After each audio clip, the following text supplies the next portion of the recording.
नमस्कार भक्तजनों, आपका स्वागत है हमारे YouTube के चैनल में। दोस्तों, आज हम श्रवण करने जा रहे हैं माँ त्रिपुर भैरवी की कथा। क्षीयमान विश्व के अधिष्ठान दक्षिणामूर्ति काल भैरव हैं। उनकी शक्ति ही त्रिपुर भैरवी है। ये ललिता या महात्रिपुर सुंदरी की रथवाहिनी है। ब्राह्मण पुराण में इन्हें गुप्त योगिनियों की अधिष्ठानी देवी के रूप में बताया गया है। मत्स्य पुराण में इनके त्रिपुर भैरवी, रुद्र भैरवी, चैतन्य भैरवी तथा नित्या भैरवी आदि रूपों का वर्णन प्राप्त होता है। इंद्रियों पर विजय और सर्वत्र उत्कर्ष की प्राप्ति हेतु त्रिपुर भैरवी की उपासना का वर्णन शास्त्रों में मिलता है।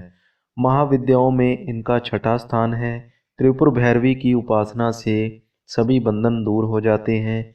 इनकी उपासना से व्यक्ति को सफलता एवं सर्व संपदा की प्राप्ति होती है। दुर्गा सप्तशी के तीसरे अध्याय में महिषासुर वध का प्रसंग मिलता है। इनका रंग लाल है। ये लाल वस्त्र पहनती हैं, गले में मुंडमाला धारण करती हैं और शरीर पर रक्त चंदन का लेप करती हैं। अपने हाथों में जपमाला, पुस्तक तथा वर और अभय मुद्रा धारण करती हैं और कमलासन पर विराजमान है। भगवती त्रिपुर भैरवी ने ही मधुपान करके महेश का हृदय विदीर्ण किया था। समस्त विपत्तियों को शांत कर देने वाली शक्ति को ही त्रिपुर भैरवी कहा जाता है। इनका अरुवर्ण विमर्श का प्रतीक है। इनके गले में सुशोभित मुंडमाला ही वर्णमाला है। देवी के रक्त चंदन लिप्त पयोधर रजोगुण संपन्न सृष्टि प्रक्रिया के प्रतीक हैं। अक्षमाला वर्णमाला का प्रतीक है। पुस्तक ब्रह्म विद्या है। त्रिनेत्र वेत्रिय हैं।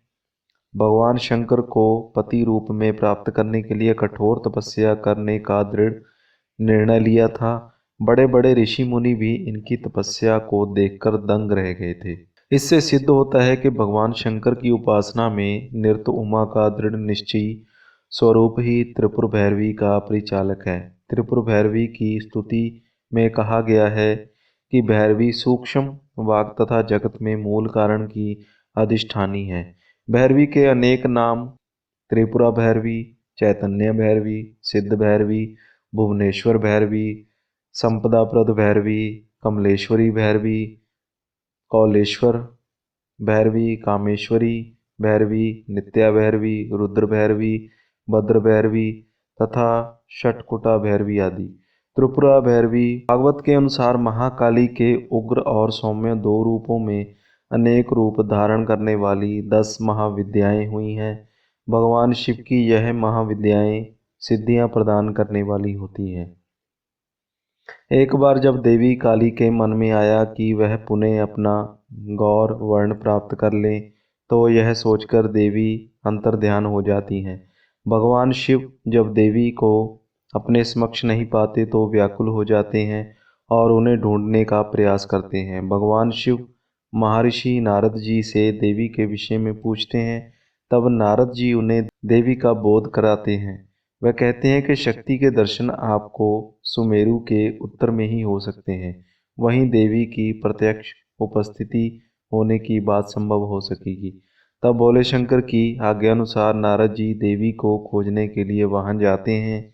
महर्षि नारद जी जब वहां पहुंचते हैं तो देवी से शिव जी के साथ विवाह का प्रस्ताव रखते हैं।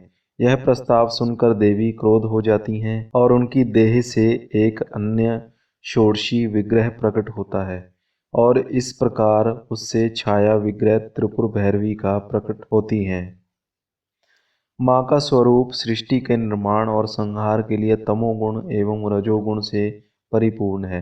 माँ भैरवी के अन्य 13 स्वरूप हैं। माँ त्रिपुर भैरवी कंठ में मुंडमाला धारण किए हुए हैं, हाथों में माला धारण, स्वयं साधनायम अभय और वर मुद्रा धारण कर रखी है, जो भक्तों को सौभाग्य प्रदान करती हैं।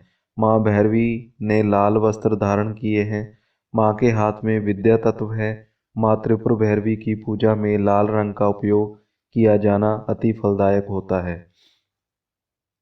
त्रिपुर भैरवी की उपासना से सभी बंधन दूर हो जाते हैं। इनकी उपासना भव बंध मोचन कही जाती है। माँ भैरवी उपासना से व्यक्ति को सफलता एवं सर्वसंपदा की प्राप्ति होती है। शक्ति साधना तथा भक्ति मार्ग में किसी भी रूप में त्रिपुर भैरवी की उपासना फलदायक होती है।